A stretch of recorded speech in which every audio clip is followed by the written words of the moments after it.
Haru, seorang anggota TNI AD melakukan kegiatan Jumat Berkah dengan membagikan nasi kotak.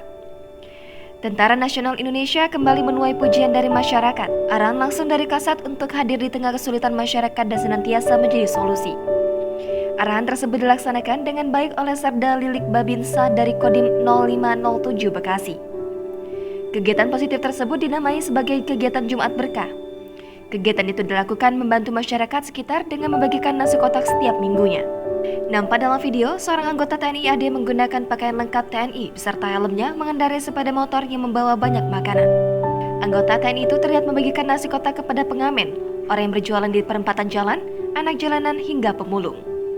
Di akhir video, nampak haru ketika anggota tersebut membagikan makanan ke anak dan ibu yang tinggal dalam gerobak. Satu persatu orang dalam kesulitan ditemui anggota TNI AD dan diberikan makanan.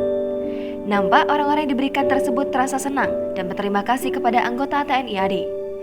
Video tersebut dibagikan oleh akun @kodam_jayakarta, mendapat ratusan like dan komentar yang mendukung.